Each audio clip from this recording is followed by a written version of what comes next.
Първо малко ще ви почита от ценни мисли от една сестра, която почина наша. Мария, сигурно някои я познават. От София беше при нас. Група Шанс на времето. Както и да е, няма значение. И оставите втери, така някои. Изкарах някои ценни мисли, така ще ви споделя и после, ако имате въпроси. Тънкото разбиране, казва тя, е хляб насъщен. Твоето отношение към нещата е твоя път. Уединението е твоя съкровен кът. В уединението е скрита есенцията на човека. Искреният устрем ще се домогне до сърцето на древния. Много ценни мисли има тя. Няма за цяло интервю още, но както и да е. Когато Бог те владее, и ти ще се владееш. Когато съзнанието е леко, това е чистия път. Това е стила на дзен въобще. Тази душа се оказа толкова дадена на мъдростта. Аз знаех много неща за нея, беше при мен, тайно работеше за мен, но не знаех, че толкова прекалено се е отдал. Толкова с години много, както и да е. Който е разбрал Дао, е заживял в едно прекрасно неразбиране. Ако смириш сърцето си, за него вече няма опасност. Дао е допуснало трудностите, за да създаде лекото в нас. Ще спра до тук, ако имате въпроси, после може да продължа пак, но стилът е такъв на нашата Мария. Почина с голяма любов към учителя, никакъв упрек към съдбата, тежък крак. Така е решила последната година, беше и не ми каза, но по свобода имахме си разговори. И при едно от тежките, в един хоспис, тежко състояние, така даже сестрата, която я гледаш, каза, исках да разбера, каза, дали умряла или не. И едва каза, се отвори гласа и каза, ако имах сили да се пошегувам с тебе, но нямам. Такава душа, просто красива душа, и други имаме такива. Така, добре, ако имате някакви въпроси.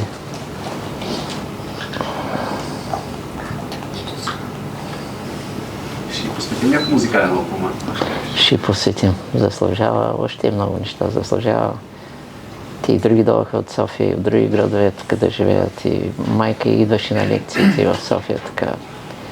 То накрая всеки се тръгна по пътя. И тя избра тук да е.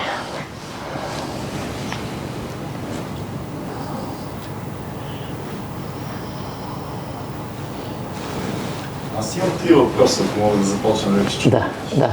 Имам три, за мен лично много важни въпроси. Георги се казвам. Да. Първият може би важно за мен. Значи аз чета учителя също доста време, вече 20 години и съм отдаден за мен, за себе си на пътя. И ми прави впечатление обаче едно нещо, което взех се задавам въпрос. Примерно думата Бог конкретно трябва употребена милиони пъти. И думата любов, мъдрост, истина, нали, това, което знаем. Много е интересно защо не е споменато и каква е ролята на богинята майка и на женски аспект. Защото това нещо не е обяснено никъде, по нас не съм го срещал в словото на учителя. И въобще в учението на Бялото братство, от гледна точка на учителя, и Рудолф Штайнер, това, което вие казвате също, и Георги Изгорски. Примерно богинята майка някакси липсва в учението на Бялото братство, всички учители. Казвате ми много въпросително, защо е. Как го може да кажете? Да, първо няма как да липсва, защото майката богиня е любовта. Любовта пък е бездната. И тъс майка, както Вашера, Изида и т.н. и прамайките и другите спадат към. И точно учението на учителя е любовта. И тази бездна всъщност е името на мистерията и тя не е нито мъжка, нито женска, но е повече женска. И според Лао Цзе, и според учителя на някои места, точно любовта жената е по-дълбока от мъжа, защото е по-освободена, повече е в нищото, така е създадена като бездна. И тя всъщност движи, защото без нея няма как да стигнеш до мъдростта и до истината и до есенцията на учителя. И всъщност, но колкото и да се говори за нея, мистерията остава. Така че говорили сме за Изида, за Шера сме говорили, какво ли ни казва тя. И включително казва, че любовта е създадена преди Бога. Нали? И ако Бог не беше любов, той се разпада. Нали? Но понеже е любов и той внесено му е от Абсолюта. Нали? И то с Абсолют всъщност, който е създал всичко. Той е създал с любов като бездна. Нито начало, нито край. И когато любовта е била създадена и Бог го е нямало още. Това е нещо много дълбоко. Майката на Бога се казва в английски писания. Да. Но все пак мисълта на женски аспект и богинята майка го има това нещо, нали, като част от божеството. Има го, но не спада към изразимите неща. Което и да кажем, ще стигнем до някъде и ще спрем, защото нито начало, нито край, преди Бога, скрито в мистерията, излъчено от сърцевината на Абсолюта. И си остава мистерия. Ще си остане. Макар че в Ашера изнесахме много дълбоки неща. Така някой тук-там премълчах смъртоносни истини, защото по-хубаво е така, защото има и такива. Тя е смутила и боговете, въобще. Благодаря. Втори въпрос.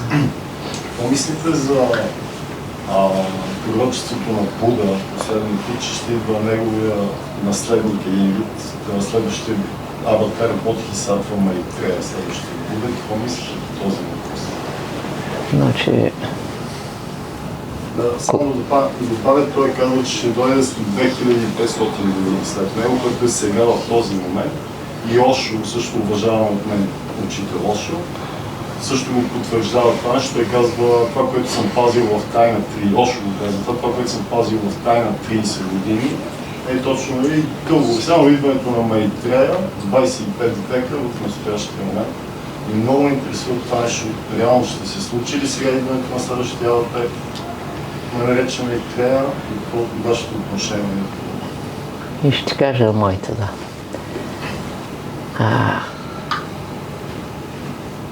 Далеч съм от пророчествата, защото когато влезеш дълбоко в нищото, всичко се разпада. И когато се върнеш бездната и пътуваш към Абсолюта и осъзнаеш себе си, дълбока осъзнатост. Това е Царството Божие и навътре това е Абсолюта.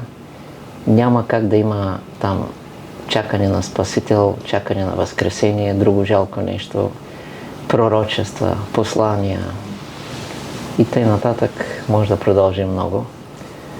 Така че не чакай, а постигни божествена реализация, по-нататък има други степени, защото чакането е голяма заблуда, да чакаш Спасител, след като и Христос дойде и не ги спаси. Бог няма идея да слезе, за да спаси всички. Има след време друг план.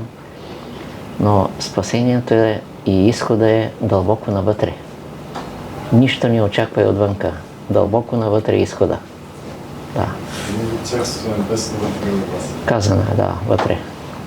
И трети малко по... Навънка няма изход. Да. Колкото по-навън, по-лошо. Колко хора са се загубили гледната точка и пътя с отдаване на много енергия за външни неща.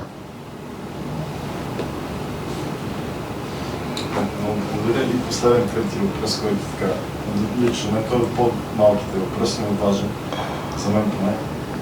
Връзката между его, дух, душа и защо това его човешко някакси е толкова нападано, като това примерно един вид поне според мен е пак божествен инструмент, който е даден да използваме.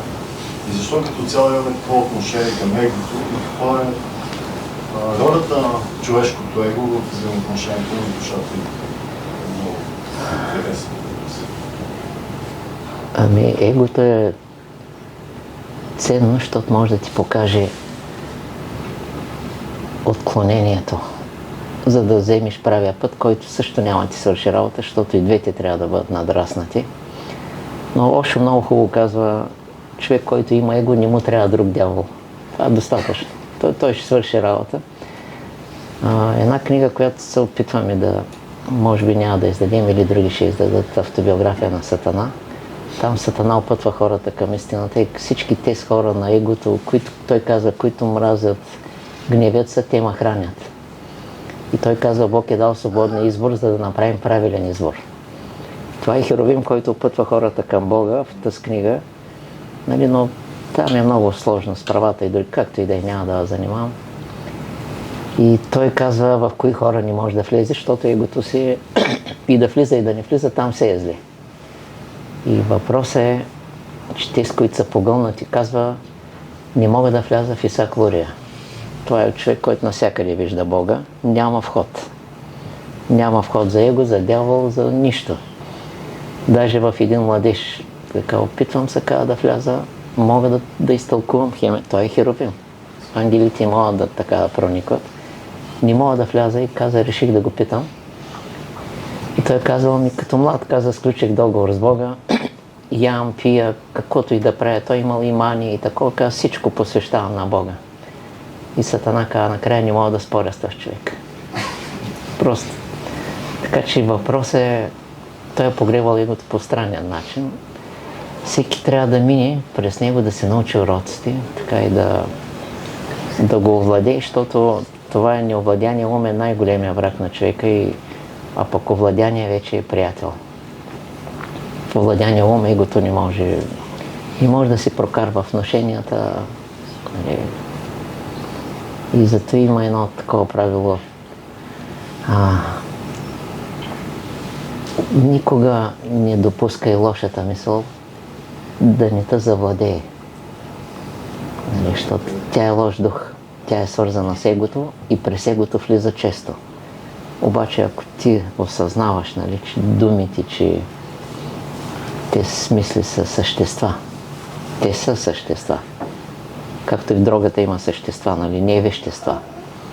Влизат, проникват, изкривяват мисленето. Те са убийствени същества и това е голяма битка с умрели от другия свят, които търсят си приятелите и жертвите тук. И затова битката е там много голяма и с лекарства не става. Трябва промяна на живота, но лекарствата някакъв път частично. Има хора, на които сме помагали, на други не. Всичко зависи.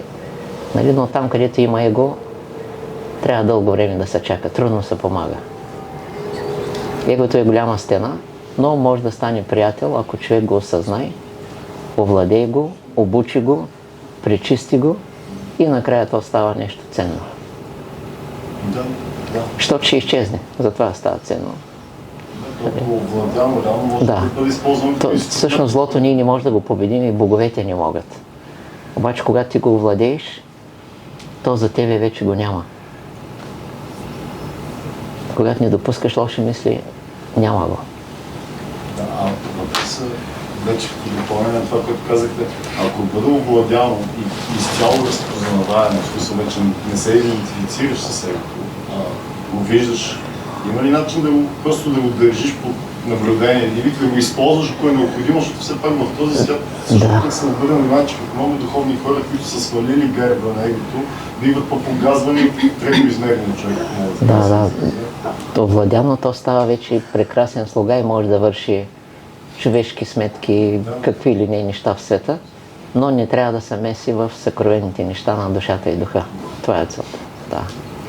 Да.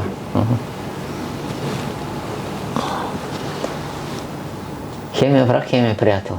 Зависи от намеренията на човека, от пътя на човека. Аз всеки си до този извод съм стигнал, че е много сходно като ума. Ума може да бъде най-големият ти брат, най-големият ти брат и всеки да бъде много същото. Пак може да бъде брат, може да бъде брат. Когато е подчинен, става добър приятел. Едно и също нещо, а в другия случай е опасно.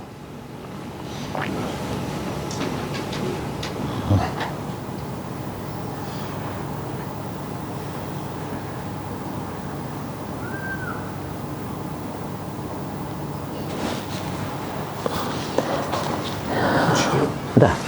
Може ли да обясните, доколкото е възможно, каква е разликата при Голгота при синовете и при Голготите на старците?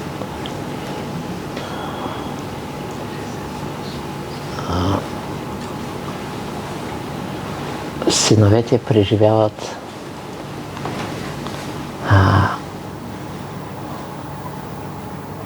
Голготата е изчислена от Бога.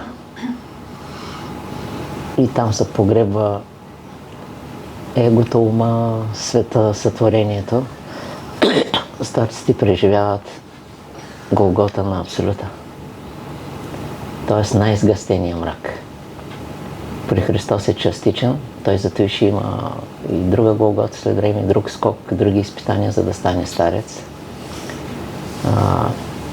Аз загаднах там вчера, че Луцифер също е минал през тежка Голгота, когато Бог му е предложил да стане мрак. Това е неговата Голгота. Той се е вцепенил, нали? Но няма избор. И двамата, и Христос и Луцифер, минават през Голгота, нямат избор. Бог е тяхният владетел, а това, което е скрито, че в Бог работи забуления Абсолют и затова Бог може да владее всичко, защото Абсолютът се ограничил там, но въпреки всичко огромна е силата и когато влезе, вътре може да разреши всякакви въпроси. И целта на Бог е да завърне хората в Абсолюта и след време в тези големи Голготи, където срещата е с черни, изключителни мъдреци, за които сме говорили, и надрастване и на древното зло, т.е. да не остане капка зло. И една от задачите на Бога е, нали, като мисия, да върне хората в мистерията. И това пътя е пак през любовта. Защото само любовта може да осмисли мъдростта, може да въведе в истината и само тя знае кое е правда. Справедливите хора не знаят нищо за правдата. Те, с които са извън любовта, божествената любов. Но които са вътре, могат да разберат кое е правда, кое не. Нали, защото любовта е по-дълбока. Благодаря.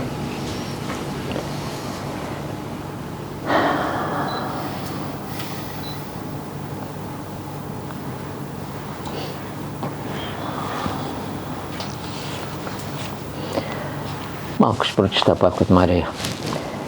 Да си винаги в дао, това е над всяка практика. Значи много хора правят действия, чисти действия. Много хора могат да правят чисти действия. Обаче да познаеш дао, да познаеш Бога е съвсем друго нещо. Разликата е огромна. Прави си чисти действия, след време можеш да бъдеш наказан за тях. Защото си мислял, че е чисто, защото си мислял, че намерението ти е чисто. Обаче доколко си осъзнат. Думата осъзнаване е над съзнанието, даже над чистото съзнание. Тя е много дълбока дума. И само когато влезеш там, вече не можеш да правиш никаква грешка, защото, както е Лао Цзъ, слязъл от искрата, действа с неправени, нещо много над чистите действия и никога не прави карма. Просто любовта е умение, това е истинската любов, самото дао в него не може да прави карма, любовта не може да прави карма. И затова Лао Цзъ е в дълбок покой. И в този покой също няма карма, защото няма мисли, даже и светли мисли. Това е дълбината на покоя. Нали, докато в мира, да не говорим, нали. Може да се подписват договори за мир колкото си искаш, но ти като не си постигнал. Това са общи приказки. Така че, а пък в дзен, това е подход на лекотата, на душата. Когато душата действа, когато лекотата действа, тя е над действията. Просто естествено, защото е много чисто нещо, същностно. И учението за лекотата е всъщност, то е дзен е несътворен. Това са хора, които са постигнали, слязли са на земята. Те си живеят в безкрая на земята, в безкрая пак си живеят в безкрая. И да отидеш там да проповядваш, като никакви писания не важат, защото те, за тях авторитета си ти, смисъла си ти, себе си трябва да познаеш и така нататък. После трябва да надраснеш и себе познание, защото ако останеш там, пак е ограничено. Нали, истинското, нали, Абсолюта не познава себе си, се казва. Не знае своите безкрайности, своята мистерия. Докато при Бог можеш да познаеш себе си, но на по-дълбоките нива трябва да се откажеш, както атлантите се отказват от най-истинската любов, искат да постигнат само Него. Този, който е дал източника. И силата на дзен е, че той живее в тази лекота и в тази истинност. И това е, дето каза Христос, моето бреме е леко. Нали? Дзен си го живее естествено, нали? Защото в лекотата няма бреме. Те виждат и в трудността лекота. Те въобще не виждат злото, защото те живеят в изначално състояние. В изначална простота, която е такава мъдрост, че няма как да... Злото е естествено отстранено. Просто друг вид съзнание. Бог разполага с многобройни методи и учения и всички по свой начин са си правилни. Живота, Мария казва, е прелестна пълнота, но ти трябва да я скриеш в себе си. Истинското знание е слово на тишината. Бог, това е най-тихото място в тебе. Нищото създава същества на лекотата. Който има истинска любов, той няма човешка природа. И така нататък. Тя въобще е такъв стил, нашата Мария.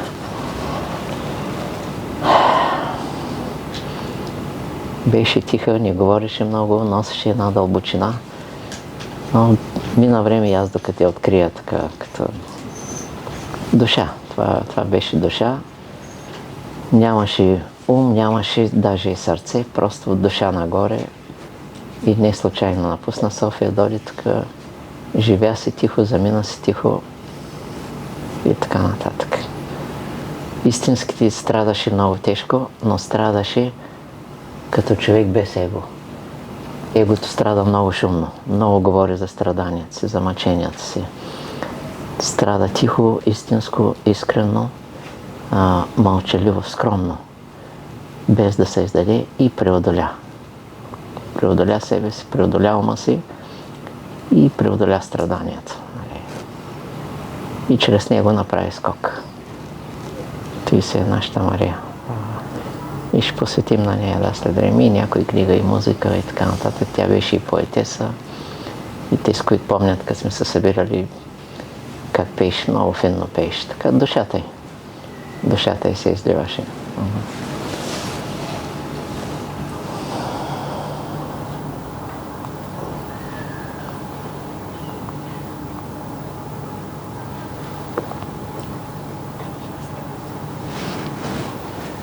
Сега не имаш мисля някакво въпроси.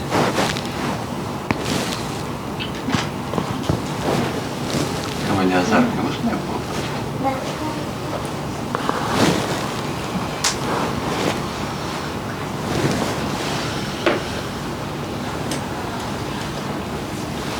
Откъде идват идеите от Бога за право вдъхновение? Има ми преводач. Да, преводач превежда, но защото тя първо на английски го каза. Понеже не ме пита откъде му хрумват на Бог идеите да създаде всичкото това по този начин. И ме питаше аз казах, че той прави вдъхновението и това е неговата есенция и за това той има тази способност да придумва всякакви форми, същества и откъде му идват идеите, откъде черпи. Да. Значи, това е нашата Сияйна, нашата Мария. Тя превежда книга на японски, наша, както и да е. Не знаех преди време, че знае японски. Значи, първо, света на идеите са живи същества. И затова много хора умират за идеята. Сега някои умряха за комунизма, но тяхна работа. Нали? Как го разбраха, друг въпрос. И в Бог има многобройни идеи. Има светове, в които няма никакъв грях, и защото има абсолютно служение на Бога. Ангелските, божествени светове, има свят с грехове, има свят с подземни светове. И всичко това е огромен, идва от неговия замисъл. А отзад е абсолюта, който ограничил се, а пък той, никой според учителя, никой няма да може да го познае, тъй като той не спада. В сравнение с него Бог е капката, абсолюта е океана. Така че кой знае какви идеи още ще слизат. Но Бог е единственият, който може да създаде нови животни, да запали нови идеи, да създаде ново мислене. И идеите са в него и когато се отдаде човек на една идея, той може да я съживи, тя да се грижи за него, тя да го спаси, тя да го ръководи, но той трябва да се отдаде цялата енергия на идеята, ако иска да, както и отдаването на Бога. Не може да се отдадеш 99%. Трябва да е искрено, дълбоко. Закона не работи при 99% И зато и много хора са изпуснали идеите, нали? Почнали са, стигнали са до някъде. Идеята за Бога е такава, че трябва да го търсиш докато го намериш. И когато го намериш, почваш да го търсиш на друго ниво и пак продължава идеята, защото е прекалено дълбока. Да. Да.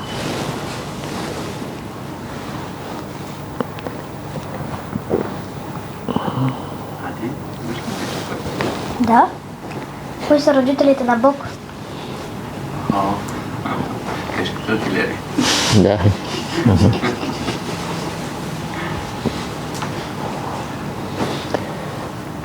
Не е точно родители, но той е древен. Самия Бог е древен. А пък Абсолюта е прадревен. В известен смисъл може да се нарече слязал в него на по-ниско ниво, облякал се и станал Бог. И не е точно родител, а преобразуване. Но всичко тръгва от Абсолюта, макар че той се оттеглил в такива светове, в където не се нуждае нито от слово, нито от мълчание. Едно от имената му е тишината, но и от това е по-дълбок. Нали? На най-дълбоко ниво той е слязал Бог и го е направил да бъде създател, а той се оттеглял на по-дълбоко ниво, защото той е отвъд всичко създадено и несъздадено. Всичко и битието за него е ограничено, небитието е ограничено, но ние трябва да извървим този път от битието към небитието. И после вече на български думата е неведомост, към неведомото. Абсолютно е точно такъв. Не се води с никой. Не можеш да искаш да го познаеш. Ако той пожелае, ако той те избере, ако той ти даде специални формули, има формули за Абсолюта и трябва да мине много време, но докато Бог може да го постигнеш, Абсолюта не можеш. Там го постигат даосите, като са отказали от постижения. Никакви способности, никакви дарби, нищо не помага там. Просто ако той те докосне, ако той те приеме, това е.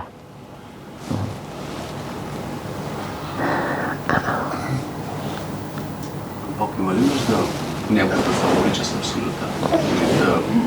Има ли нужда да се обновява в него? Бог някой път може да действа, да има изключителни събития в света и тогава Абсолюта влиза в него и тогава вече става, готвяме една интервю за изключителния Божий гняв, който ще порази и добрите и злите, за да ги намести в техните намерения. И поразявала и мъдреци, които се въобразяват, че са мъдреци, защото има мъдреци, които не са посветени. И огромният потоп, който истински е бил 40 дена, това е слизане на Абсолюта в Бога, за да направи изключително водно кръщение на света. В единия потоп умират около 64 милиона. Това е огромен потоп, 40 дена без спиране. Обаче, когато Абсолюта влезе, стават свръхсъбития. Това е разликата. Иначе се случват дълбоки явления, чудеса. Някои чудеса са опасни, Бог ги допуска, за да изстрадат хората. Нали? Така и да... Защото този път... Защото за Лао Цзъ самия живот е чудото. И не да вървиш по вода, защото и мухата върви по вода. Нали, сламката върви. Самия живот е чудото, самата лекота е чудото, самата истина е чудото, самото дао даже надминава чудото. Така че трябва да познаем истинския живот като чудо и към него.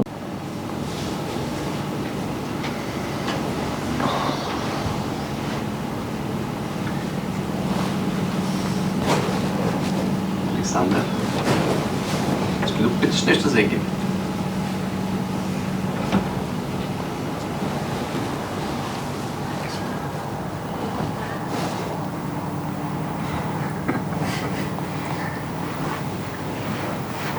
От Холандия бяхте, нали? И Израелката. Доколкото знам и мъже, така или не.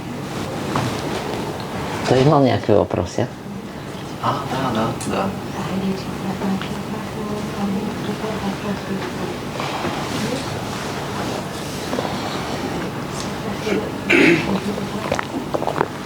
Калинка сподели, че той има някакъв много интересен въпрос във връзка с науката. видимите може да представите си.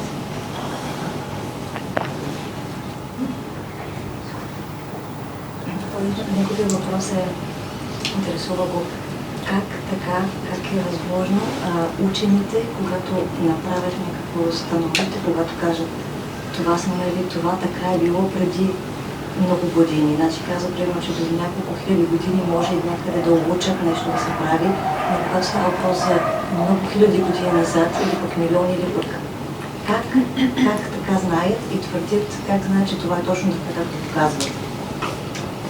Да кажем догоните. Едно племе знае за някои планети скрити, които науката още не ги е открила напълно. Имах среща с 8 догони, много красива среща. Те са такива едни хора, които не дават на ума да говоря, само сърцето. Чиста работа, много красив разговор беше около 1 час.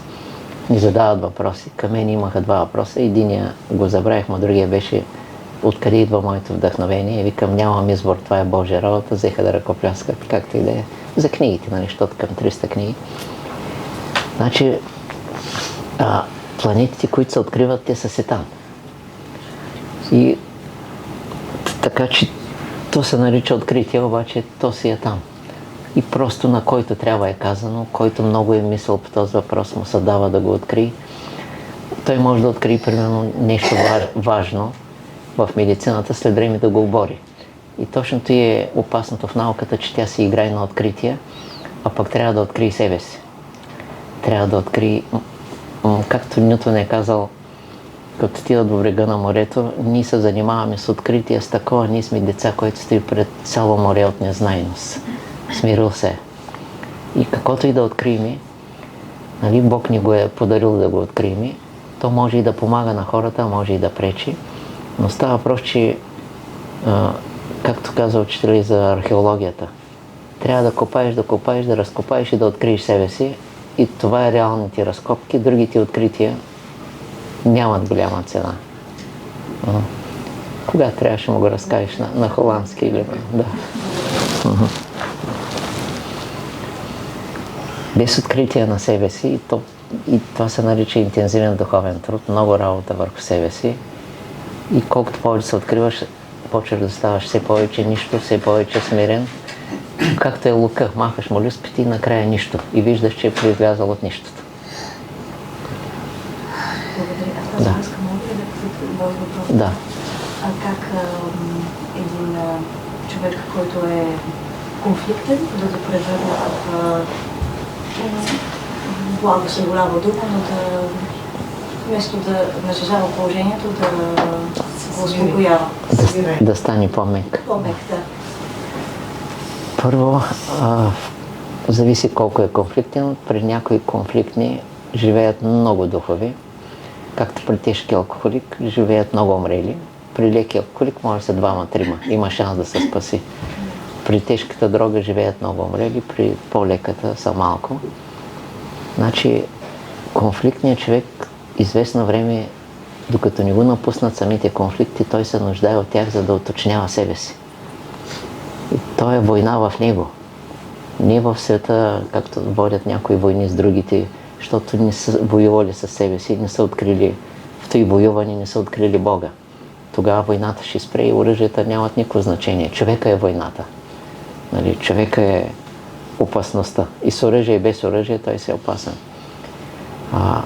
Докато конфликта не разболее дълбоко човека, не го смачка, не го преобрази и човека да каже много дълбоко от корените на душата си, искам мир, искам съгласие, да почне да се моли за това, защото те същества не пускат лесно човека. Те са същества в човека, те са вкопчени, натрапчиви. И ние трябва да гледаме, като ни се казва конфликт, да видим как Бог не изпитва, за да станем дълбоки. Бог ни изпраща хора да не обиждат. Много е красиво. Обикновено обиждат близки хора и по-хубаво е близки, отколкото далечни. Защото близкият ти е под ръка, изпитвате безплатно, с лекота и Бог иска, Той изпраща, влизат духовите, които те изпитват, за да надраснеш. И след време Бог да се роди в тебе. когато Бог се роди в тебе, питам те, кой ще обиди? Когато станеш дълбока вода, нали, дед каза учителя, когато станеш море, хвърлиш едно камъче в морето, една обида, камъчето потъва. Обаче, когато се локва, когато се егото, и без обида се обидят.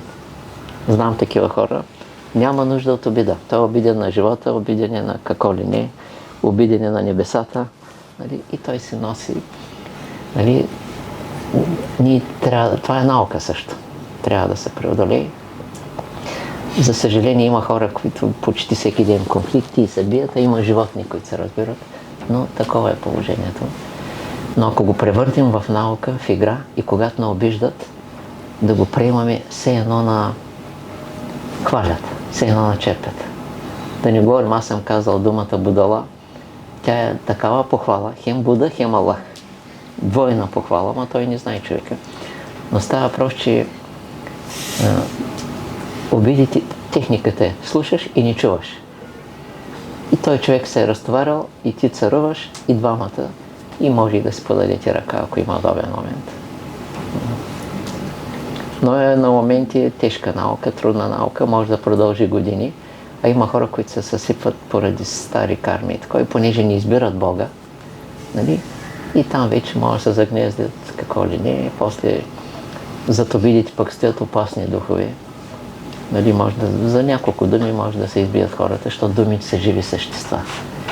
И те живи същества, ако не можеш да ги посрещнеш с мекота, с лекота, на такъв човек хубаво да кажеш, дай ми още 2-3 обиди, или ако те е наранил нещо, е виновен, извинявай. Не той да се извинява.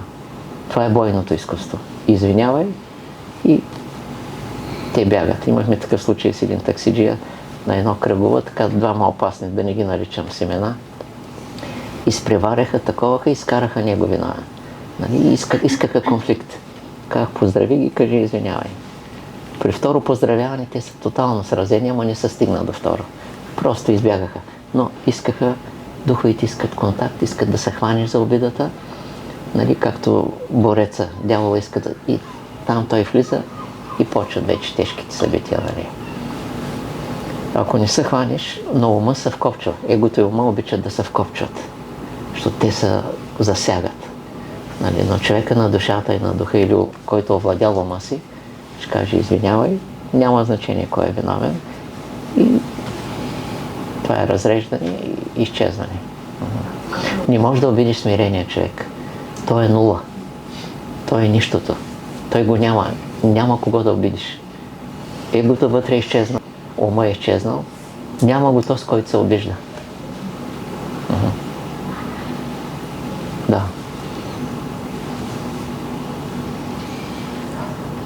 Пак още един въпрос. Да. Само, че ще включа един цитат от учителя, защото е свързан въпрос с него. Значи това е цитат, който е от личното теперче на учителя, когато духа го е подготвил да стане учител. Да. Цитат е следния.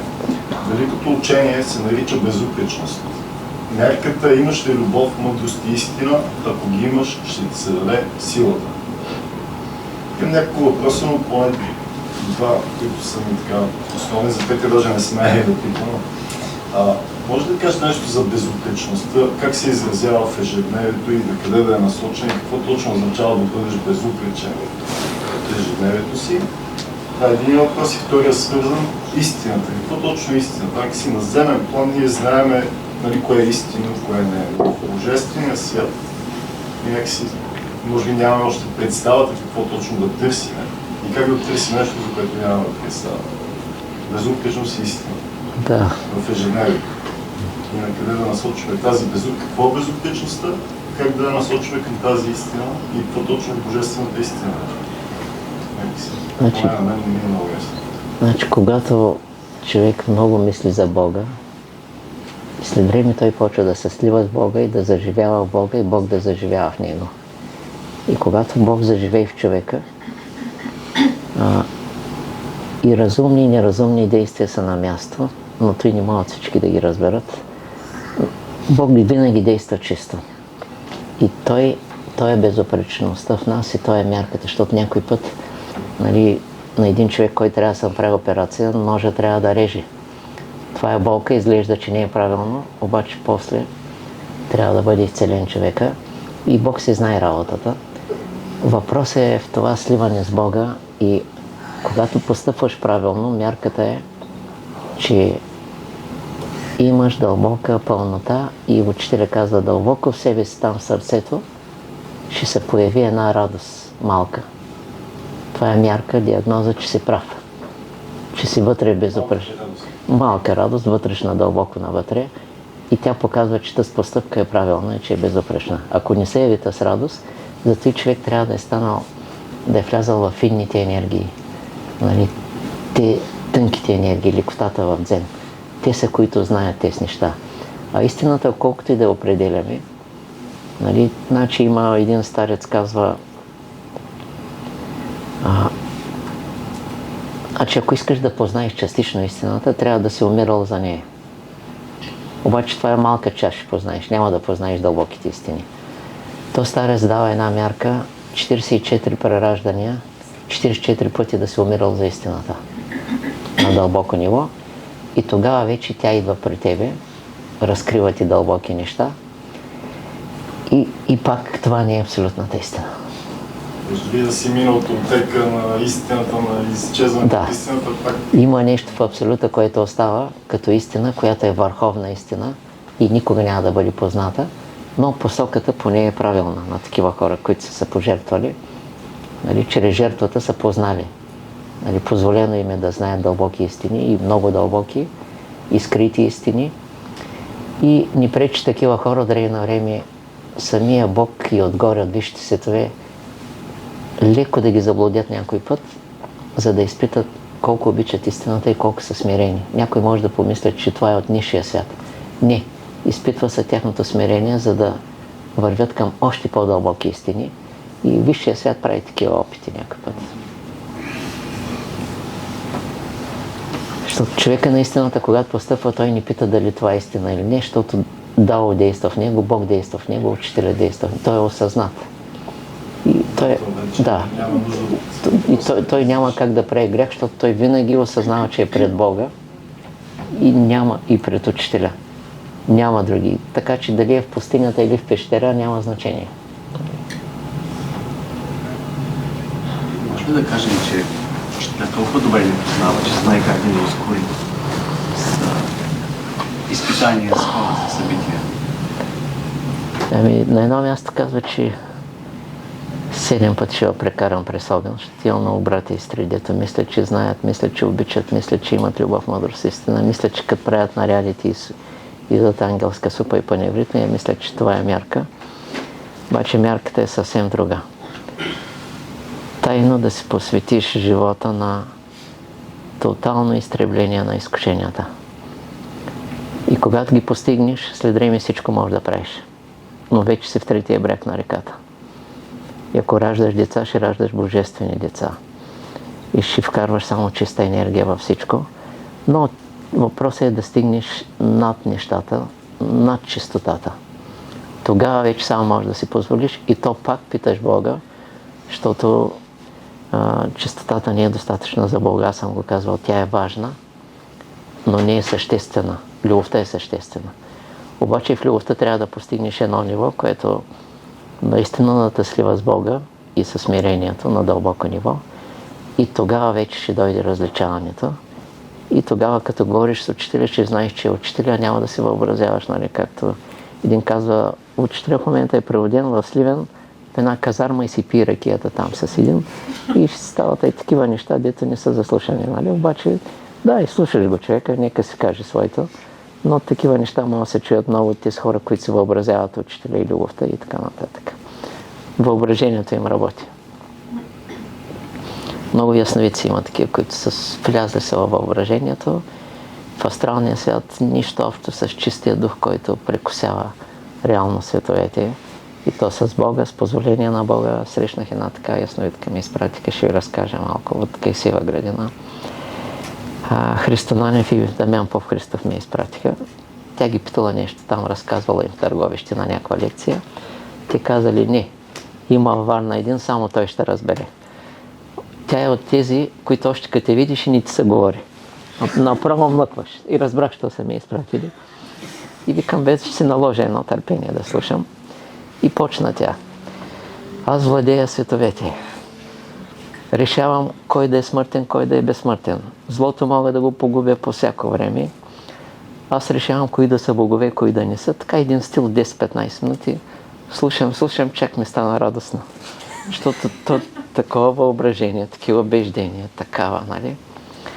И викам, сега я да я питам, сигурно твоите близки не те слушат. Знаеш, не, никой не ме чува.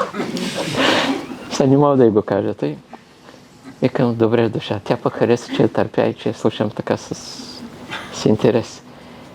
И викам, сега ще дам, ума е голяма пропаст, голямо бедствие. Сега ще дам, викам, 3 формули за овладяване на ума. Ще ги приема, каза, и ще ги карам. И разбрах, що е дошла. Странна история. Много какви ли не хора ми идват, но тя е една от странните. И каза друг път, може ли пак да идвам, приятно и стана. Казвате за формулите. Да. Понеже аз ползвам и на български, които са дадени, Да. и на Ватана или на Зелехир. Малко ползвам, защото не мога да ги запомням и ми остават само определени формули. Колкото и да се опитвам да си обогата сбора от формули на Ватана, когато не я разбирам, когато не я запомня като превод, ми е трудно.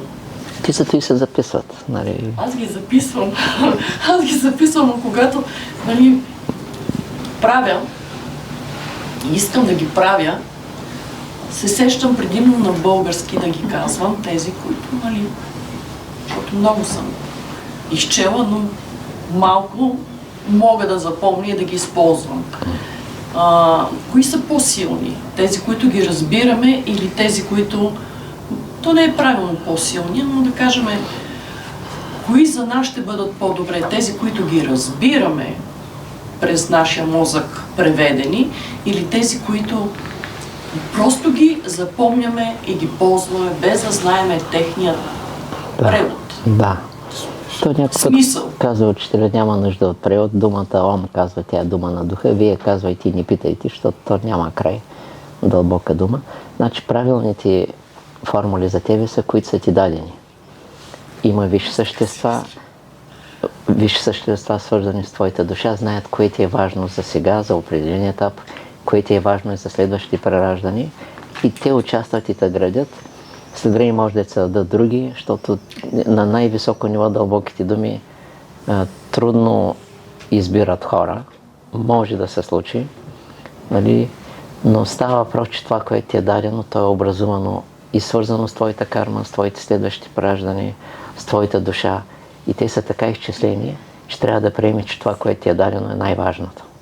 Ако трябва да дойде някаква дума, тя ще дойде. Ако трябва някой да те напусне, макар и да не искаш, защото той е станал връзка и някой път е много трудно, нали?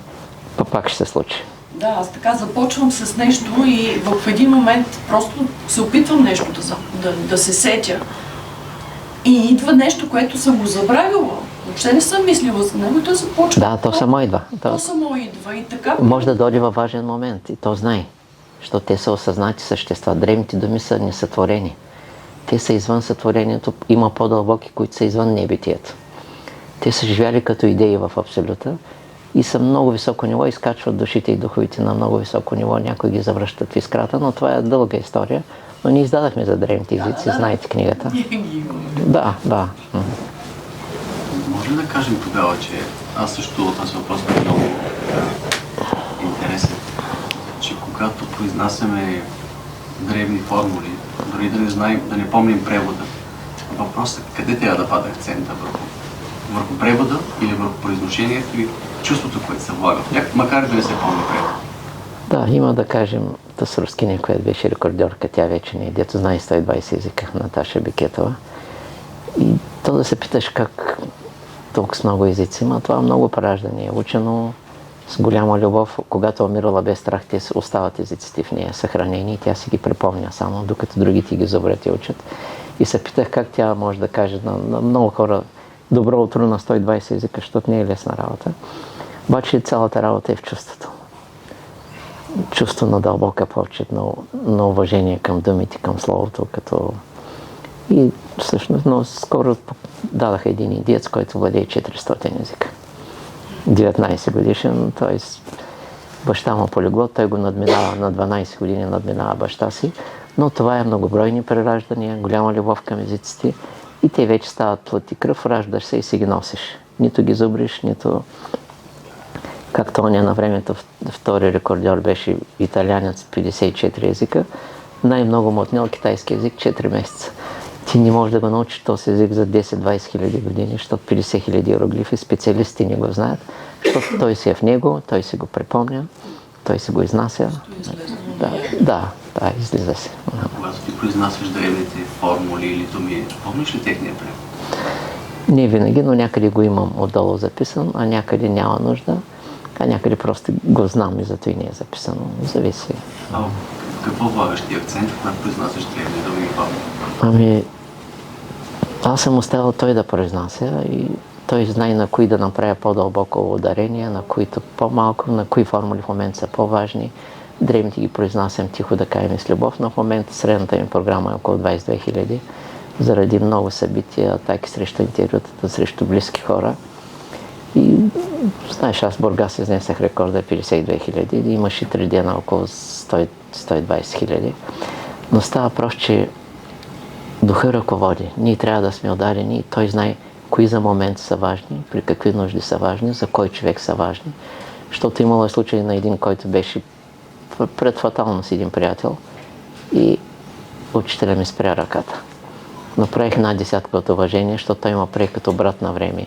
Там в един склад ми даде и после, както и да е, първата операция беше успешна, втората почина. Имах разговор с него, разбрах защо не трябва да правя формули. Защото просто кармата е така, че няма нужда да изразходваш прекалено енергия, където няма да има резултат. То вече, което трябва да се е случило във вътрешния план и той се замина, хубаво чувство остана, то трябва да остава винаги, за да може другото пораждане, приятелство да продължи. А как? Защото аз не ги казвам на глас. Аз си ги казвам вътрешно. Да. Е правилното. Ами, казвали сме го, да, учителя го е казал. Значи, с висок глас е човешки начин. Има почти викане, виждал съм в църкви, ревание, стенания, даже второто е с тих глас, това е духовния начин и без глас е божествен. Но някои не могат без глас, не са свикнали. Може да почнат с тих глас и след време да отидат към без глас. Интересното е, че аз, когато си ги казвам вътрешно в себе си, ги чувам като по един начин. Когато се опитам да го прочета или да го кажа на глас, аз не го чувам по този начин. Намесват се същества, както някой път почваш една молитва и объркваш думата. Трябва да я повториш отново, защото това е намеса. Искат да сгрешиш, за да не е мисъл формата чиста. Нали? И само наказваш се да я разсейвате. И целта е най-голямата цел е. Значи, знам, като говорихме за егото и за дявола, неговите най-големи усилия са да накара душата да спре да се моли. Ако успее, това е големия удар. После вече дали тази душа ще върви в живота е без значение. Тя ще бъде съкрушена в определен момент, защото няма да направи връзката. Нали? А пък по-хубаво да ти е тежко с молитви и да сееш за другия живот и дори да не ти върви. Познавам такива хора, които се молят и няма резултати, няма покой, няма даже едно спане. Няма покой. И те правят подвиг, защото, да кажем, аз съм се молил и стотици хиляди молитви ми са сбъдвали с малки изключения. Нали, някой път съм припадал от молитва и учителя не ми е отговарял, разбрах, че така трябва да е. Не трябва да се отговори, за да не чуят, за да се скрие нещо дълбоко. Всичко си има дълбоки причини, но тези, които се молят и не получават, правят нещо голямо. След време ще им се даде двойно и тройно. Някои от тях не искат да чуят, защото казва, за кой ми е спокойствие в другия живот, като го искам сега, има логика. Даже преди време една сестра така и подадах ръка, викам с тебе съм. Не ми подай ръка, ако не можеш да ми помогнеш. В случай не можах, после и помогнах, после така. Много е сложно всичко и всичко Бог научи. И трябва да го приемем всичко като тайна школа. Такава. Той ще научи, ще наизпипа така и тези конфликти, дето говорихме, Бог така ще направи, че след време няма да искаш да ги помиришеш. Както някой се занимава с политика, следващите граждани, като чуят думата, ще бягат. Защото много усилия, много лекарства, много такова и големи неуспехи, как ще ръководиш хората, ще владееш, като не си владял себе си и въобще на къде отиваш. Но трябва да го изстрадат, трябва опит. Бог обича опит, дава както динозаврите. Изключително его, огромно его. Трябва да го преживее на земята. Тези духови, които горе заемат по 100 метра пространство и по-надълго и голямата гордост и засенчват всичко, трябва да слязат, да преживеят, да видят, че пътя негото е грешен и Бог им е дал род после, като ги изпепелява. И докато не се преживеят нещата, няма разбиране. Дълбоко трябва да изстрадаш нещо и да преживееш, за да можеш да го разбереш и то пак зависи дали ще го разбереш и дали се търсач.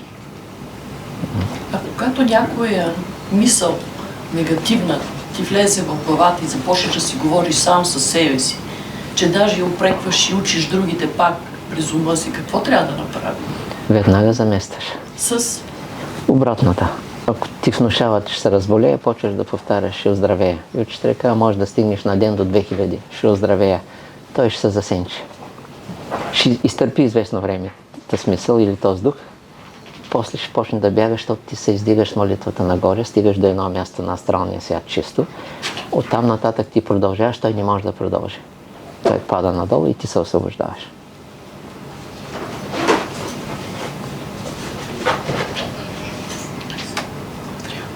Ясно. Ако искате да свършваме утре, защото утре начака.